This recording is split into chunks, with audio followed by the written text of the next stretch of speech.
শ্রোতা শুভ বিকেল। আমি অ্যাডভোকেট কাশেম এসবির।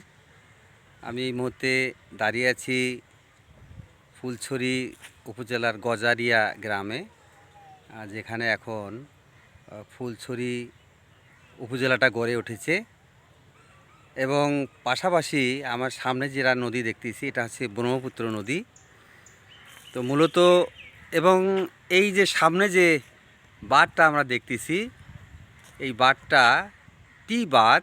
এটা ইদানিং এই নদীর গতিটাকে ফিরে নেওয়ার জন্য এটা নির্মাণ করা হয়েছে। আর আমার ঠিক পিছনে এই যে এটা হচ্ছে ফুলছড়ি সরকারি কবরস্থান এটা, এবং এর সঙ্গে লাগোয়া প্রায় ফুলছড়ি সরকারি কলেজ। তো আমি আজকে বের হয়েছি সকালে, আমরা সকাল থেকে ঘুরতেছি। আমার সঙ্গে রয়েছে বিপ্লব। আমরা এই যে সামনে যে নদীটা বা ফাঁকা জায়গাগুলো আমরা দেখতেছি, সামনে কাশবন আছে। মূলত ফুলছড়ি যে পুরাতন যে ফুলছড়ি, এটা কিন্তু এই এলাকাতেই ছিল। এবং আমরা বর্তমান যেখানে দাঁড়িয়ে আছি, মূল যে ভূখণ্ডটা ভেঙে গিয়েছে, এখানে ফুলছড়ির দুটো পুরনো বিল্ডিং এখানে দেখা যাচ্ছে, আর পুরোটা এদিকে কিন্তু ছিল। তো নদী এলাকা ভালোই লাগে, আমরা সকাল থেকে ঘুরছি। তো আমরা মূলত এসেছি নদী দেখারই জন্য। আপনারা জানেন যে আমি প্রতি সপ্তাহে সময় পেলেই নদী দেখতে বের হই, কেউ না কেউ সঙ্গে থাকে। আজকে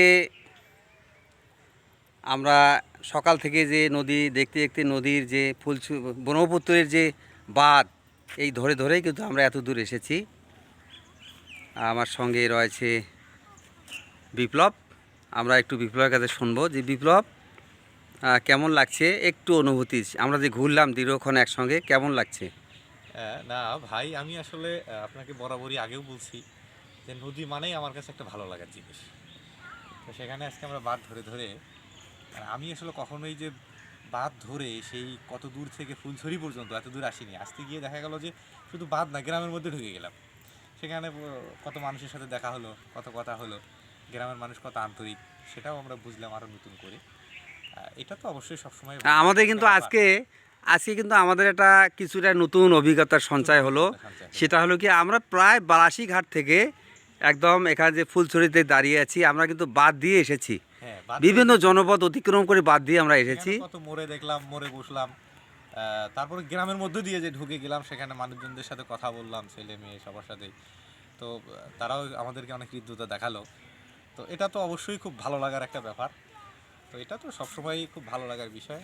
তবে একটা বিষয় হলো কি, যে গাইবান্ধা জেলার সবচেয়ে দুর্দশাগ্রস্ত এলাকা তো আমাদের ফুলছড়ি এবং সাঘাটা, আর নদী ভাঙ্গন কবলিত এলাকা। আপনি দেখতেই পাচ্ছেন যে টি বাঁধের কথা আপনি যেটা বললেন, এটা নতুন করে করা হয়েছে, মানে ভাঙ্গন রোধে নদীর গতিপথ পরিবর্তনের জন্য যে করা। কিন্তু এই এলাকার যে দুর্দশা, আমি যদি খুব ভালো করে বলতে চাই, আজকে আমরা যে জায়গাটা দাঁড়িয়ে আছি এটা একটা ফুলছড়ি বাজার বেসিক্যালি। এই ফুলছড়ি বাজার কিন্তু এখানে ছিল না, বা ফুলছড়িটাও এখানে ছিল না। এটা একটা গজারি ইউনিয়নের গজারি গ্রাম বেসিক্যালি। মূল ফুলছড়ি ছিল একদম ভিতরে, যে কাশফুল যেটা আমরা দেখতে পাচ্ছি তার ভিতরে, সেখানে ছিল। আরো দূরে একদম ওই যে গ্রামগুলো দেখা যাচ্ছে ওই দিকে ছিল। তো সেই ফুলছড়ি আর নাই, তাহলে এই দিককার মানুষজনও আর নাই, জনবসতিও নাই। এবং এই যে আমরা যে পুরানা বিল্ডিং দেখি, এই যে সামনে থানার কোনো চিহ্নই আর নাই। এখানে যে থানার একটা বিল্ডিং ছিল সেটাও ভেঙে চলে গেছে, উপজেলা বিল্ডিংটা দেখা যাচ্ছে। যদি এখন এই উপজেলা মূল ফুলছড়িতে না থেকে চলে গেছে উদয়খালী ইউনিয়নের কালীর বাজারে, বা থানাটাও চলে গেছে উদয়খালী ইউনিয়নের কালীর বাজারে। তো এই যে একটা দুর্দশা মানুষের প্রতি মুহূর্তে ভাঙ্গনের মধ্যে থাকছে। যদিও এটা রোধ করার জন্য সরকার অনেক পরিকল্পনা নিয়েছে, কিছু কিছু হয়তো বাস্তবায়নও করেছে।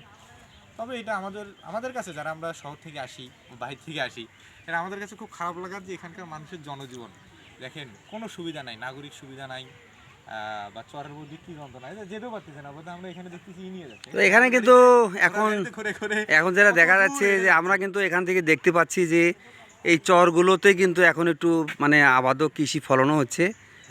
কি আবাদ হচ্ছে জানি না এখানে, কিন্তু দেখা যাচ্ছে, তাই না? এখান থেকে দেখা যাচ্ছে আর কি। এটা একটা ব্যাপার আছে।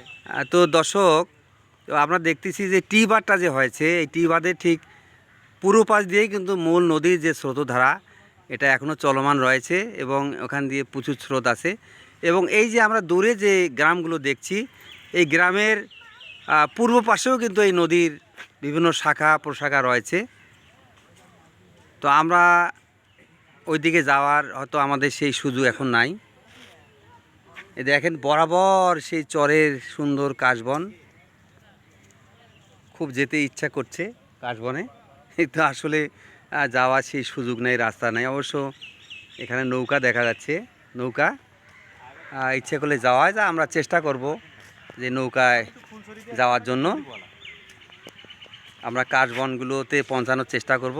হ্যাঁ, তারপরে বিপ্লব, হ্যাঁ আমরা আর একটু কথা বলি, অল্প কথায় শেষ করে দাও। হ্যাঁ, এখন যাই হোক, তবে আরও একটা মজার ব্যাপার হলো, আমরা তো যে উদ্দেশ্য নিয়ে আসলে 3 দিন এই ফুলছড়ির মধ্যে ঘোরাঘুরি করলাম আর কি, বিভিন্ন ইউনিয়নে বিভিন্ন এলাকায়, সেই উদ্দেশ্যটা আজকে আমরা একদম ফুলফিল শতভাগ সফলভাবে তার সীমানা নির্ধারণ করতে পারছি। এটা হচ্ছে সবচেয়ে বড় আনন্দের ব্যাপার আর কি। তো সেইটা শেষ করা গেল। এখন হয়তো আমাদের যাত্রা পর্ব আমাদের কিন্তু অন্য কোনো আমরা কিন্তু এখানে যে আসছি মূলত আজকে যে জায়গায় দাঁড়িয়ে আছি, এটা আমরা এর আগেও এসেছিলাম, এবার দেখেছি। তবু এই সুযোগটা আজকে আমরা ছাড়লাম না, আজকে দেখলাম। কিন্তু আমাদের কিন্তু আরও একটা উদ্দেশ্য আছে, সেটা হচ্ছে যে এখানে যে এই একটা নদী রয়েছে এবং এখানে এই নদীর উপর একটা ব্রিজ রয়েছে, সেই ব্রিজটাকে কিন্তু ঘাঘট ব্রিজ বলে, তাই না? তো আমরা কিন্তু মূলত এই নদীটার অনুসন্ধান করব। আমরা কিন্তু এখনই যাব ওখানে, এখনই যাব এবং আমরা ওখানে গিয়ে অনুসন্ধান করব নদীটা কোথা থেকে এসেছে। তো ঠিক আছে দর্শক শ্রোতা, আর একদিন অন্য কোনো নদীর পাড়ে আপনাদের সঙ্গে দেখা হবে। সকলকে ধন্যবাদ।